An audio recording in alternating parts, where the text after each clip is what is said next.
Halo adik-adik semua, Assalamualaikum warahmatullahi wabarakatuh. Salam sehat, salam hebat. Oke, kita jumpa lagi di Armana Family Channel. Pada pertemuan kali ini kita akan melanjutkan pembahasan tentang materi informatika kurikulum merdeka kelas 9 bab 3, yaitu tentang teknologi informasi dan komunikasi. Adapun pembahasan pada kali ini ada 3, yaitu integrasi konten aplikasi perkantoran, blog, dan yang terakhir adalah vlog. Oke, sebelumnya mari kita tengok terlebih dahulu untuk pembahasan, untuk peta pembahasannya, peta konsepnya seperti apa. Nah, kita akan langsung melihat untuk peta konsep pada pembahasan kali ini, yaitu yang pertama yaitu adalah TIK. TIK ini akan terbagi 3, yaitu analisis konten, blog, dan vlog. Untuk analisis konten sendiri nanti akan dibagi lagi, yaitu menjadi integrasi konten. Nah, di integrasi konten ini ada 3 pembahasan, yaitu aplikasi pengolah kata, aplikasi presentasi, dan aplikasi lembar kerja. Oke, ini sesuai dengan konsep pembahasan pada kurikulum merdeka halaman 40. Oke, kita lanjutkan. Nah, di sini yang akan kita bahas ada 3, yaitu integrasi, blog, dan vlog. Kita akan bahas terlebih dahulu, yaitu yang pertama integrasi konten. Nah, apa itu integrasi konten? Nah, di sini bisa kita lihat setiap hari pada zaman sekarang ini kita tidak terlepas untuk penggunaan aplikasi perkantoran. Sudah saatnya memang di perkantoran memang kita harus menggunakan aplikasi perkantoran minimal, yaitu 3 aplikasi, yaitu pengolah kata, pengolah lembar kerja, dan presentasi. Nah, 3 aplikasi perkantoran ini, ini wajib terpasang di sebuah komputer, terutama komputer perkantoran ya, karena memang ini sudah satu paket. Jadi 3 aplikasi ini memang menjadi satu paket pada sebuah installer Office. Oke, biasanya kalau ada Word pasti ada PowerPoint dan ada Excel-nya. Oke, nah di sini kita harus menguasai 3 aplikasi pendukung kerja ini. Jadi kalau kita akan kerja di perkantoran, minimalnya kita harus menguasai 3. Yang pertama adalah aplikasi pengolah kata, aplikasi lembar kerja, dan aplikasi presentasi. Oke, kita bahas terlebih dahulu, yaitu untuk aplikasi pengolah kata. Nah, aplikasi pengolah kata atau sering kita sebut word processor, yaitu program komputer yang dapat membuat, menyimpan, dan mencetak dokumen teks. Yaitu konsep awalnya adalah semua dokumen teks itu pengolahannya adalah word processor. Nah, namun dalam perkembangannya aplikasi pengolah kata ini dapat digunakan untuk membuat laporan, surat kabar, label surat, tabel, dan dokumen lainnya. Nah, contohnya adalah Office 365 Word, Google Docs, Open Office Writer, LibreOffice Writer, WPS Office, Word, maupun AB Word, dan lain sebagainya. Yang ada kata-katanya Word dan Writer itu biasanya adalah word processor. Nah, di sini ini adalah gambarnya Microsoft Office Word ya. Office Word ini adalah Office 2021, kurang lebihnya seperti ini. 2019 2021 seperti ini, dan yang sebelah sini ini adalah contoh dari Google Docs. Oke. Nah, kita lanjut dengan sejarah dari aplikasi pengolah kata atau word processor. Nah, sedikit sejarah tentang aplikasi Word ini, yaitu word processor pada awalnya aplikasi pembuat dokumen memang dibuat khusus hanya untuk satu konten. Nah, sejalan dengan perkembangan kebutuhan, aplikasi tersebut mulai bertambah fiturnya, mulai dari penambahan gambar, tabel, grafik, simbol, bentuk-bentuk, dan lain sebagainya. Jadi bentuk-bentuk itu yang shape, icon, dan lain sebagainya. Oke. Nah, WordStar, nah ini adalah aplikasi pengolah kata yang paling sederhana, WordStar, besutan Micro Pro International. Microsoft International ya, adalah yang paling populer di tahun 1978. Oke, ini zamannya Satria Baja Hitam ini ya, jadi sangat lama sekali. Nah, contoh produk Microsoft ya, untuk aplikasi pengolah kata tadi ya, tadi sudah kita singgung sedikit. Contohnya adalah ada MS Office 95, 97, 2000, XP 2003 dan seterusnya, hingga yang paling terakhir adalah Office 365. Ini luar biasa, perjalanannya panjang sekali Office Word ini ya. Ini adalah Office paket ya, berarti semua Office mulai dari Word, Excel, PowerPoint ya. Nah, ini adalah contoh dari Office word processor tadi ya, WordStar. Di sini adalah WordStar, bentuknya seperti ini. Nah, ini jalan lewat komen ya, lewat konsol komen. Kalau yang ini adalah WordStar. Nah, ini bisa kita lihat tahun 1992, bentuknya masih sangat sederhana seperti ini. Oke, kita lanjut pembahasan selanjutnya, yaitu tadi sudah kita lihat aplikasi pengolah kata. Selanjutnya kita bahas sedikit tentang aplikasi lembar kerja. Nah, apa itu aplikasi lembar kerja atau yang biasa kita sebut spreadsheet ya, adalah aplikasi komputer yang digunakan untuk membuat, mengelola, dan menganalisis data dalam bentuk tabel. Oke, dalam perkembangannya juga mampu menambahkan gambar, grafik, simbol, bentuk-bentuk, dan lain sebagainya. Nah, ini contohnya adalah Office 365 Excel, Google Sheet, OpenOffice Calc, LibreOffice Calc, WPS Office Calc. Oke, di sini adalah saya contohkan untuk Microsoft Office 2021. Nah, yang sebelah sini ini adalah untuk Google Sheet.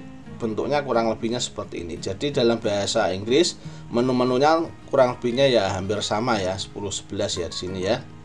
Oke, kita lanjut sedikit pembahasan tentang sejarah dari spreadsheet ya. Nah, ini adalah sejarahnya seperti ini. Spreadsheet. Spreadsheet adalah jenis spreadsheet yang pertama kali muncul, yaitu VisiCalc yang dikeluarkan oleh Software Art. Ini adalah perusahaannya Software Art pada tahun 1979. Spreadsheet ini diciptakan oleh Daniel Bricklin yang merupakan seorang mahasiswa Harvard University. Dalam perkembangannya juga mampu menambahkan gambar, grafik, simbol, dan lain sebagainya. Nah, seperti ini. Ini adalah contoh simpelnya VisiCalc, kemudian dikembangkan lagi oleh Microsoft. Ini adalah Microsoft Excel versi 1,5 tahun 1985 hingga 88. Ini 3 tahun ya untuk pengembangan seperti ini, dan seterusnya. Kalau ini ada tombolnya Apple, itu berarti dia rilis pertama kali di OS, di operating system Macintosh ya, seperti itu. Nah, oke. Nah, ini adalah contoh produk Microsoft Office ya, tadi 95 mulai tahun 95, 97 dan seterusnya hingga 365, Office 365. Oke, ini adalah contoh-contohnya. Luar biasa perjalanannya, yaitu sama dengan Office Word ya. Perjalanan yang lumayan panjang bisa kita lihat dari sini. Jika kita menikmati tahun 2016 atau 2021 sebelumnya, berarti Anda adik-adik belum pernah menggunakan aplikasi yang lama-lama seperti ini. Kurang lebihnya ya jauh lebih beda dari versi yang awal-awal seperti ini. Oke, kita back, kita lanjut, yaitu tadi sudah kita bahas untuk yang pembahasan tentang pengolah kata sudah, lembar kerja. Kemudian kita lanjut yaitu aplikasi presentasi. Nah, di sini kita bahas aplikasi presentasi. Apa itu presentasi? Nah, atau biasa kita sebut presentation ya, yaitu aplikasi komputer yang digunakan untuk membuat, mengelola, dan menyajikan konten data dalam bentuk grafis atau visual. Nah, ini dalam perkembangannya juga mampu menambahkan gambar, grafik, simbol, bentuk-bentuk, dan lain sebagainya. Ini contohnya adalah Office 365, ini adalah versi yang terakhir dari Microsoft Office. Ada Google Slide, ada OpenOffice Impress, LibreOffice Impress, WPS Office Impress. Ini ada yang ada tulisannya PowerPoint dan Impress. Ini adalah aplikasi presentasi. Oke, nah ini adalah contoh dari Microsoft Office 2000 PowerPoint ya, Microsoft Office PowerPoint 2021 dan Google Slide. Bisa dilihat kurang lebihnya ya hampir sama. Oke. Nah, di sini kita lanjutkan. Nah, kita lanjut sedikit tentang sejarahnya ya, sejarah dari pengolah presentasi ini, yaitu Presenter. Aplikasi presentasi pertama yang rilis tahun 1984 oleh Robert Gaskin dan Dennis Austin oleh perusahaan Fordot Incorporation pada tahun 1981. Untuk versi 1 PowerPoint dirilis untuk Apple Macintosh. Nah, seperti ini ya. Nah, pada tahun 87 Microsoft mengakuisisi PowerPoint. Nah, ini baru PowerPoint ternyata bukan asli buatan Microsoft ya. Ini ternyata buatan Fordot, kemudian dibeli oleh Microsoft. Ya, kemudian pada tahun 90 versi 2 PowerPoint untuk Windows pun dirilis. Ya, ini gambar yang 1 dan ini adalah gambar yang versi 3 ya. Karena versi 2-nya tidak dapat, saya kasih contoh versi 3-nya untuk yang operating system Windows. Nah, seperti itu. Nah, bisa dilihat ini versi pertama dari Macintosh dan ini adalah versi untuk Microsoft Windows. Oke. Kita sudah membahas tentang integrasi konten. Selanjutnya kita bahas tentang analisis konten. Analisis konten. Ini apa itu analisis konten? Seperti ini ya. Di sini bisa kita lihat ada tabel seperti ini untuk analisis kontennya, yaitu pengolah kata word processor. Nah, ini contohnya ada Microsoft Word, Google Docs, OpenOffice dan sebagainya. Nah, ini ciri khas kontennya yaitu lebih banyak mengandung teks. Oke. Selanjutnya untuk pengolah lembar kerja. Nah, untuk pengolah lembar kerja di sini contohnya Microsoft Excel, Google Sheet, OpenOffice Calc dan lain sebagainya. Konten dengan format angka, kalkulasi data numerik dan grafik. Oke, ini kita untuk analisis kontennya kita menggunakan pengolah lembar kerja. Nah, selanjutnya untuk pengolah presentasi. Nah, ini contohnya Microsoft PowerPoint, ada Google Slide, Keynote, OpenOffice Impress dan lain sebagainya. Nah, ini ciri khasnya konten untuk membuat presentasi yang lebih menonjolkan poin-poin dokumen. Tidak detail karena hanya berupa poin-poin utamanya saja karena untuk presentasi. Oke. Selanjutnya ada tambahan satu lagi yaitu pengolah gambar. Ya, pengolah gambar ini yang biasa kita pakai. Contoh aplikasinya adalah Microsoft Paint, Google Drawing, Inkscape, Photoshop, Corel Paint dan lain sebagainya.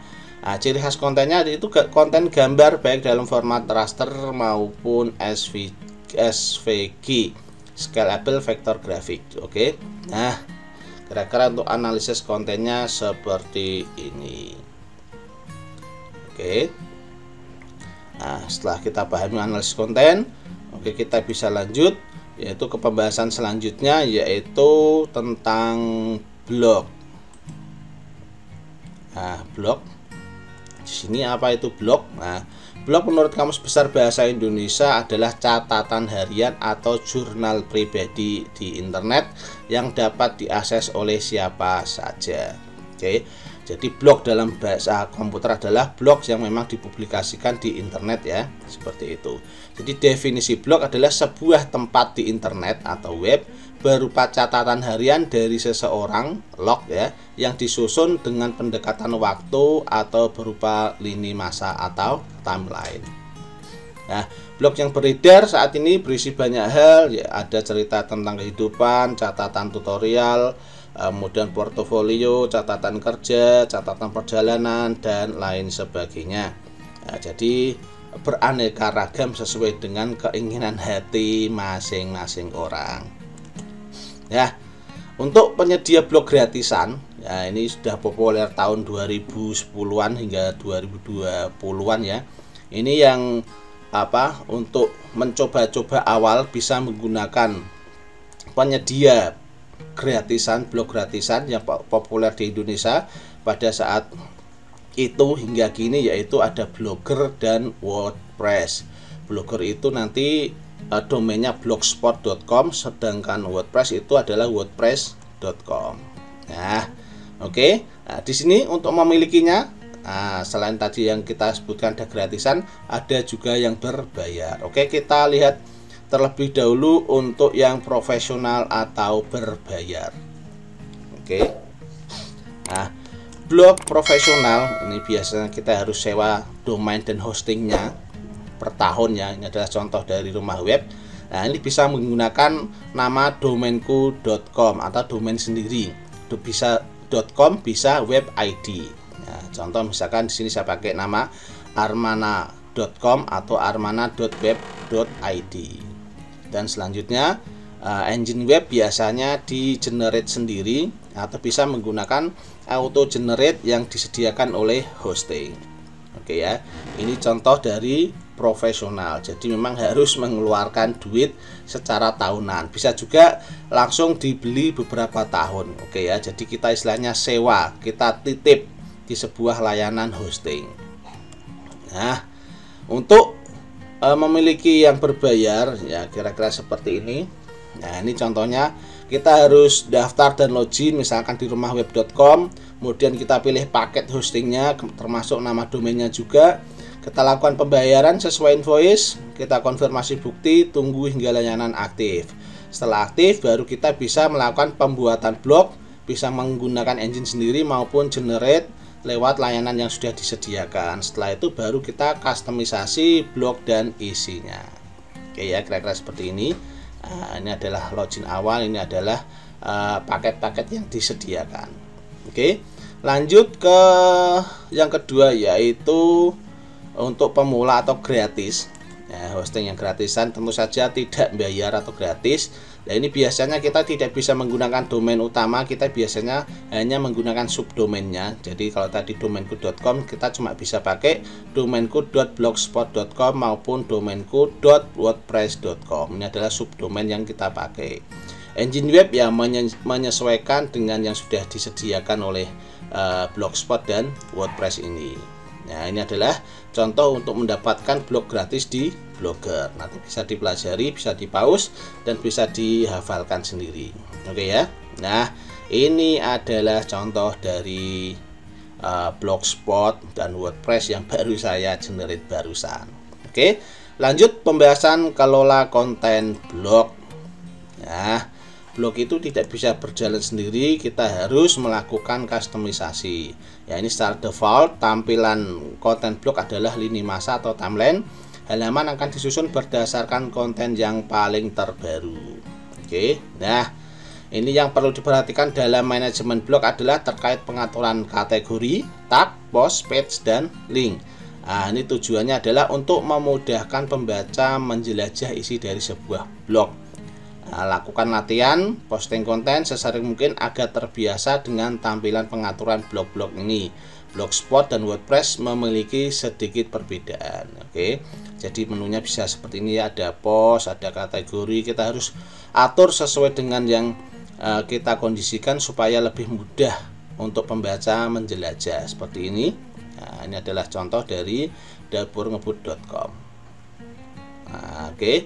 Kita kembali. Nah, karena tadi sudah kita bahas profesional sudah, pemula juga sudah, kita lanjut ke pembahasan tentang vlog. Nah, vlog, istilah vlog berasal dari video blogging yang artinya membuat blog dalam format video. Vlog merupakan pengembangan dari blog. Jadi karena zamannya internet sudah semakin murah dan semakin cepat, maka banyak orang yang mulai bosan dengan yang namanya blog karena tulis menulis, ngetik mengetik, dan akhirnya sekarang adalah yang berkembang adalah vlog, video blog, yaitu karena yaitu tadi internet semakin murah dan internet semakin cepat, kira-kira seperti itu ya. Nah, ini bisa kita lihat jika blog lebih mengarahkan ke membaca konten, vlog merupakan blog yang dikemas dalam bentuk video. Vlog mulai marak saat ponsel berkamera mulai berkembang, khususnya kamera depan dan belakang. dan peningkatan resolusinya ya, juga dikarenakan koneksi internet semakin cepat dan murah, maka vlog ini sangat cepat untuk perkembangannya ya. Peralatan rekam video, ini untuk peralatan rekamnya yaitu smartphone atau ponsel pintar, ada kamera digital dan juga ada komputer. Komputer ini bisa menggunakan webcam maupun rekam layar komputer. Untuk peralatan editing ya, kita harus punya smartphone maupun komputer ya. Salah satunya ini harus wajib, kalau enggak ya kita tidak bisa melakukan pengeditan video. Nah, untuk aplikasinya sendiri yang paling banyak dipakai untuk aplikasi editing video yaitu OpenShoot, ini yang gratisan ya, open source ya. Kemudian ada Adobe Premiere, CapCut, Camtasia, Filmora, KineMaster, Canva, Viva Edit dan lain sebagainya. Ini banyak sekali. Di aplikasi ini bisa berjalan di aplikasi di ponsel pintar, smartphone maupun di komputer atau desktop. Jadi kebanyakan aplikasi ini mempunyai versi mobile dan versi komputernya. Oke. Nah, kemudian untuk publikasi kebanyakan ya ada di YouTube, TikTok, Instagram, Facebook dan lain sebagainya. Oke, kemudian untuk contoh video editor, nah di sini saya beri contohnya. Di sini saya contohkan dari OpenShoot dan juga dari YouTube Studio ya, seperti ini. YouTube Creator Academy ini seperti ini. Nah, dan ini adalah CapCut dan Camtasia versi desktop komputer ya, seperti ini tampilannya. Sebenarnya nggak jauh berbeda, istilah-istilahnya juga sama. Oke, kita lanjut ke rekaman video. Nah, ini yang sangat penting. Smartphone atau ponsel pintar menjadi andalan banyak vlogger dalam mengambil atau membuat video dikarenakan sangat praktis dan mudah. Untuk merekam video menggunakan ponsel, ini harus diperhatikan beberapa hal berikut ini. Ini sangat penting, yaitu mengetahui posisi mikrofon. Jangan sampai mikrofonnya tertutup agar supaya suaranya tidak hilang. Kalau ditutup ya tidak sengaja maupun sengaja ya pasti suaranya akan hilang. Kalau jaraknya jauh silakan bisa menggunakan mic wireless. Selanjutnya gunakan dua tangan. Ini sangat bagus untuk menjaga kestabilan dan meminimalkan transisi kasar dan gambar bergetar. Ini contohnya biasanya kalau kita sering merekam video sambil bergerak ya. Kalau tidak bergerak ya tidak perlu menggunakan dua tangan, tidak apa-apa. Tapi kalau bergerak kita usahakan menggunakan dua tangan dengan pergerakan seminimal mungkin untuk menghilangkan getar-getar pada hasil video nanti. Oke, selanjutnya hindari pemakaian fitur zoom. Nah, ini juga kalau kita pakai zoom biasanya stabilisasinya akan off atau disable. Makanya saya sendiri tidak terlalu suka menggunakan fitur zoom karena posisi kita rekam sambil bergerak biasanya gambar akan bergetar. Oke ya. Nah, ini memperbesar tangkapan gambar dengan ping out atau layar ponsel. Ini adalah biasanya gambarnya akan blur kalau kita lakukan menggunakan fitur zoom ini. Nah, selanjutnya pilih lokasi dengan kontras yang tak terlalu tinggi. Nah, ini perlu diperhatikan terang maupun gelapnya pas kondisi kita pengambilan gambar sangat penting sekali. Terlalu terang tidak bagus, terlalu gelap juga tidak bagus. Nah, yang terakhir adalah latih pengambilan gambar. Sesering mungkin kita berlatih untuk mengambil gambar. Semakin sering maka hasilnya akan semakin bagus. Oke, selanjutnya yaitu untuk proses editing. Ya, ini prosesnya. Nah, tadi semakin baik kualitas video maka proses editing akan semakin mudah dan cepat. Oke, jadi kebanyakan vlogger di ponsel menggunakan CapCut, KineMaster, Filmora, Canva dan lain sebagainya. Ini adalah sudah banyak sekali aplikasi yang ada di ponsel saat ini. Nah, seperti ini adalah prosesnya. Kita rekaman video dulu, kita ambil video, kita buat videonya, kemudian kita buka aplikasi pengeditan, kemudian kita impor video, kita potong sambung video, kita tambahkan teks, kita tambahkan audio, kemudian baru kita ekspor. Hasilnya bisa kita unggah, kita upload ke YouTube, IG, TikTok dan lain sebagainya. Oke, ya seperti ini. Selain secara langsung, kita juga bisa memanfaatkan layanan cloud maupun online yang berbayar maupun yang gratisan. Sudah banyak sekali. Oke ya. Nah, Terima kasih sudah menonton video ini hingga selesai. Kita rampungkan 3 sekaligus pembahasan. Jadi mohon maaf pembahasan agak sedikit cepat dan durasi agak sedikit panjang. Terima kasih sudah menonton, terima kasih sudah mendukung, terima kasih sudah mensupport. Jangan lupa subscribe dan like ya. Terima kasih. Wassalamualaikum warahmatullahi wabarakatuh. Sampai jumpa di pembahasan selanjutnya.